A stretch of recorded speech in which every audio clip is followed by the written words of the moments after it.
সংসার ত্যাগ করে চলে আসে, যতটুকু আমি জানি, I may be wrong also, so far my knowledge is concern. তখন তাদের পিতামাতার নাম হচ্ছে তাদের কুলদেবতা। রামকৃষ্ণ মিশন রামকৃষ্ণ পরমহংসদেবকে মানেন, সারদা মাকে মানেন, তারা তাদের পদবীগুলো ম্যাক্সিমাম এইভাবে করেন। ভারত সেবাশ্রমও করেন, কারণ তারা সাধু হয়েছেন সংসার ছেড়ে, পরিবার ছেড়ে, বৃহত্তর সমাজে। আমি তো শুনেছি অনেক সাধুদের নামও বাদ দিয়ে দিয়েছে, সাধুদের নিয়ে রাজনীতি করবে আর ভোটের অধিকার দেবে না, গণতন্ত্রের অধিকার দেবে না। এ হয় নাকি কখনো? জয় গোস্বামী বলুন তো, কত বিখ্যাত কবি, তাকেও এসআইআর নোটিশ দিয়ে পাঠিয়েছে, তার প্রায় 75-80 বছর বয়স হবে। অমর্ত্য সেন নোবেল জয়ী, 90 বছরের ওপর বয়স হবে, তাকে নোটিশ দিয়ে পাঠিয়ে দিয়েছে। দেব নাম্বার 1 ফিল্ম স্টার বেঙ্গলের, আমাদের 3 বারের এমপি, তাকেও নোটিশ দিয়ে দিয়েছে। বিবাহিত মেয়েদের সব নোটিশ পাঠাচ্ছে।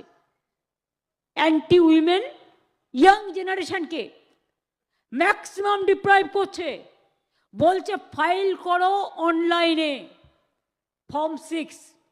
কিন্তু কি করছে জানেন young generation? Please find out, number 4 fill up না করলে your name won't be enlisted. This is my information. Please, if I am wrong, I will be happy. Please correct me and find out this also. Is it the democracy or the autocracy? Is it the conspiracy or is it the দেশবাসী? যারা দেশের জন্য জীবন দেয় তারা আজকে জীবন বলিদান দিয়ে লাশ ঘরে চলে যাচ্ছে, কাঁদতে কাঁদতে চোখের জল ফেলে, যার মরবার কথা ছিল না। আগামী দিন ডিটেনশন ক্যাম্পে নাকি রাখবে, তাহলে সাধারণ মানুষ বিজেপিকে ডিটেনশন ক্যাম্পে রেখে দেবে, নিজেরা কোথায় থাকবে তার ঠিক নেই।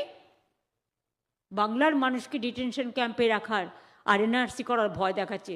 আমরা থাকলে কাউকে কিছু করতে দেব না, আমি সবাইকে ভালোবাসি, সব ধর্ম বর্ণ জাতি জেনে রাখবেন, আমাদের থেকেও আপনারা সবাই নিশ্চিন্ত। কোথায় কার অসুবিধা আছে?